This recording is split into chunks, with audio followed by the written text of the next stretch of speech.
नमस्कार। मेष लगन की कुंडली में प्रत्येक भाव में हमने पिछली क्लास में सूर्य का प्रभाव बताया और अब जो है हम प्रत्येक भाव में चंद्र का प्रभाव बताएंगे, प्रथम भाव से लेकर 12 भाव तक। और पिछले जो हमने क्लास में आपको सूर्य का प्रभाव बताया था उसमें भी हमने भाग 1 और भाग 2 बनाया था।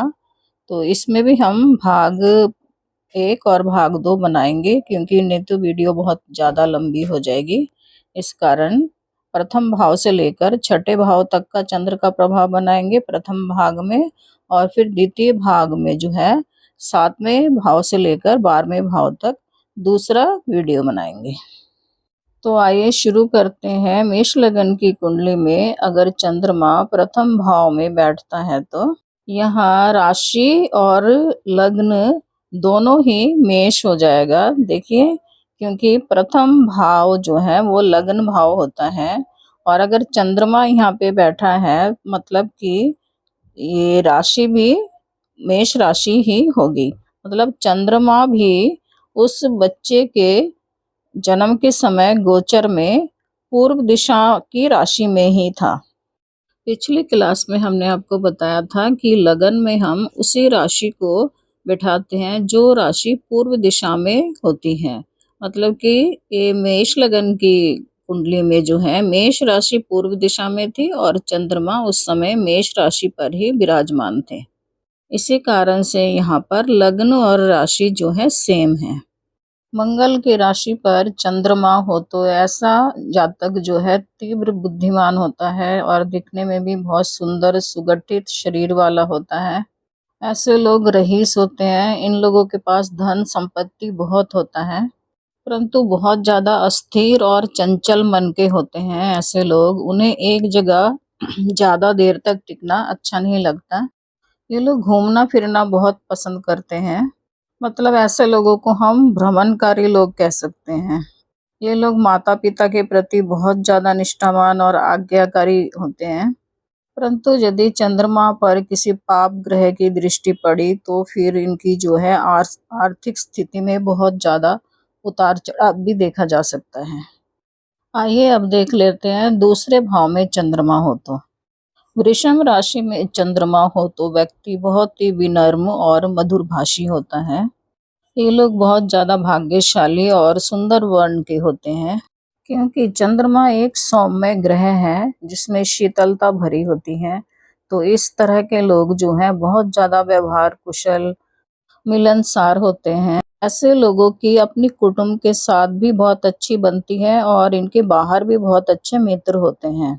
इन लोगों को भूमि, वाहन, मकान, संतान सभी सुख मिलता है जीवन में। साहित्य, कला, अभिनय में इन लोगों की बहुत रुचि होती है, अतः ये लोग बहुत अच्छा कलाकार भी होते हैं। और यदि चंद्र पाप ग्रहों से ग्रस्त हो तो ऐसे लोगों को व्यवसाय में हानि, अपनों से धोखा और मधुमेह जैसी बीमारी हो सकती है। अतः मेष लगन की कुंडली में द्वितीय भाव का वृषभ राशि का चंद्रमा अच्छा देखा गया है। अब देख लेते हैं मेष लगन की कुंडली में तीसरे भाव का मिथुन राशि का चंद्रमा। चंद्रमा का यहाँ होने से व्यक्ति पराक्रम से धन लाभ करता है और अपने भाई बहनों के प्रति बहुत ज्यादा निष्ठावान होता है। ऐसा व्यक्ति अपने भाई बहनों की बहुत मदद करता है, बदले में चाहे उसे भले ही कुछ ना ही मिले फिर भी वो अपने भाई बहनों की बहुत सेवा करता है। यहाँ बैठा चंद्रमा व्यक्ति से थोड़ा संघर्ष तो करवाता है। इस कारण से व्यक्ति को अपने व्यवसाय में या अपने रोजगार के साधन जुटाने में भाग दौड़ बहुत करना पड़ता है और यात्राओं में जो है व्यय भी बहुत होता है क्योंकि कई बार छोटी छोटी यात्राओं से भी अपने आय के साधन बन पाते हैं। चंद्रमा तीसरे भाव में हो तो मेष लगन की कुंडली में ऐसा व्यक्ति बातचीत में, तर्क वितर्क में बहुत कुशल होता है। चंद्रमा इस भाव में बैठकर व्यक्ति को बहुत ज्यादा अध्ययनशील बना देता है। कुल मिलाकर चंद्रमा को थर्ड भाव में जो है बहुत अच्छा नहीं माना गया है। यहाँ पर चंद्रमा होने से व्यक्ति के गृहस्थ जीवन में कई बार कई परेशानियां देखा गया है और थोड़ा सा उनके जीवन में सुख की कमी भी देखी गई है। देख लेते हैं चौथे भाव का चंद्रमा। चंद्रमा चौथे भाव में कर्क राशि में स्वगृही होकर बैठा है, क्योंकि कर्क राशि का स्वामी ग्रह चंद्रमा ही होता है। और चंद्र के चौथे भाव में बैठने से चौथा भाव जो है बलिष्ठ हो जाता है, मजबूत हो जाता है चौथा भाव। ऐसा व्यक्ति बहुत धनी होता है, उसके पास भूमि, मकान, दुकान, गाड़ी, जमीन जायदाद, खेत, बाग बगीचा बहुत कुछ होता है।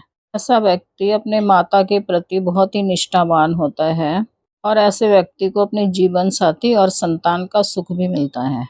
चंद्रमा को मन का कारक बताया गया है, अतः ऐसा व्यक्ति जो है परोपकारी होता है, मन से बहुत उदार और दयावान होता है, धर्म कर्म के कार्य में रुचि लेने वाला होता है ऐसा व्यक्ति।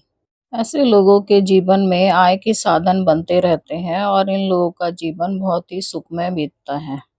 चौथे भाव में अगर पाप ग्रहों की दृष्टि हो तो जीवन में थोड़ा संघर्ष करना पड़ता है, और थोड़ा जीवन में अस्थिरता आती है, लेकिन कुल मिलाकर चंद्रमा अगर यहाँ बैठा है तो जीवन सुखमय होता है। और अब देख लेते हैं पांचवें भाव का चंद्रमा। पांचवें भाव में सिंह राशि का चंद्रमा व्यक्ति को बहुत ज्यादा कल्पनाशील और माता का भक्त बना देता है।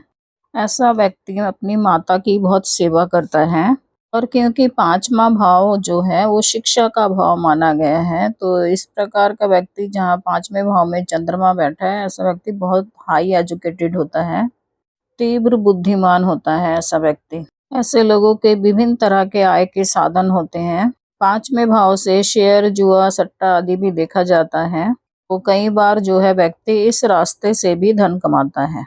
पांचवें भाव में चंद्रमा होने से ऐसे व्यक्ति के संतान में जो है पुत्री की संख्या ज्यादा होती है, पुत्र से। पांचवें भाव में यदि अशुभ ग्रह की दृष्टि पड़े तो फिर संतान के सुख में कमी देखी जाती है। और अब देख लेते हैं छठे भाव में कन्या राशि का चंद्रमा।